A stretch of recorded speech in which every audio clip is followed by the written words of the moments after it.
Olá a todos! Hoje, tal como vos disse no último programa, falamos dos sinais de alerta da disgrafia, ou seja, daqueles comportamentos que nos podem ajudar a detectar esta dis relacionada, como já vimos, com a qualidade da escrita. Começo por dizer que diagnosticar precocemente a disgrafia não é uma tarefa fácil, pois praticamente todas as crianças revelam dificuldades na execução dos movimentos gráficos das letras. Quem de nós não começou por escrever com uma letra feia, mal desenhada, elaborada, que não respeitava as linhas ou as margens das folhas? Eu lembro-me bem da minha mãe me fazer repetir uma cópia infinitas vezes quando a caligrafia não estava bonita ou bem apresentada, ou quando, para evitar separar uma palavra, eu ultrapassava a margem da folha. No entanto, existe um conjunto de indicadores que podem ajudar os encarregados de educação, educadores, auxiliares, nesta tarefa. Quando a criança realiza traçados exageradamente grossos, ou por outro lado, muito finos, quando os seus grafismos são demasiadamente grandes ou pequenos demais, quando apresenta um ritmo de escrita excessivamente rápido ou muito lento, quando as letras são separadas ou sobrepostas umas nas outras com as ligações distorcidas e feitas de forma incorreta, ou quando a criança apresenta uma postura gráfica incorreta, por exemplo, dificuldades em utilizar corretamente o lápis ou a caneta com que escrevem. Não está só relacionada com a maneira como segura o lápis, mas a forma também como o escreve, como o utiliza, como o usa. É importante reforçar mais uma vez que a confirmação do diagnóstico requer um conjunto de procedimentos muito específicos que só os profissionais especializados podem fazer. Portanto, nada de entrar em pânico porque conhece uma criança com alguns destes sinais. Procure ajuda e ficará muito mais esclarecido ou esclarecida. O importante é focar-se nas capacidades e talentos da sua criança. Ela pode ter uma letra feia, no entanto, ter excelentes desempenhos na leitura, na história ou até no cálculo mental. Tal como já vimos nos programas anteriores, a disgrafia é uma perturbação da escrita muito relacionada com o aspecto motor. Portanto, quanto mais se treinarem essas habilidades, e o mais cedo possível, melhores e mais rapidamente surgirão os resultados. Uma das atividades que se pode fazer para treinar a rotação do pulso, por exemplo, é utilizar uma colher para mexer qualquer coisa, o chocolate no leite, a massa de um bolo ou o açúcar do café.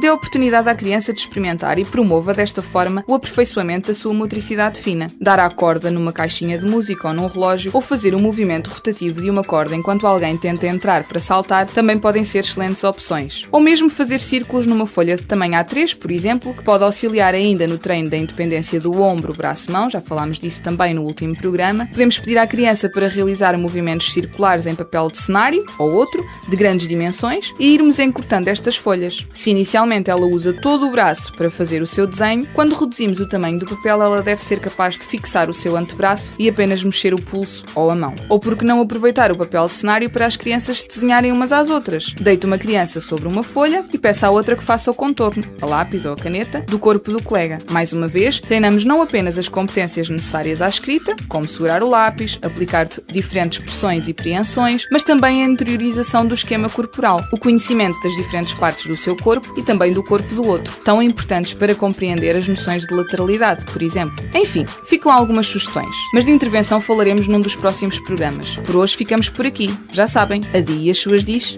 vão continuar por aqui.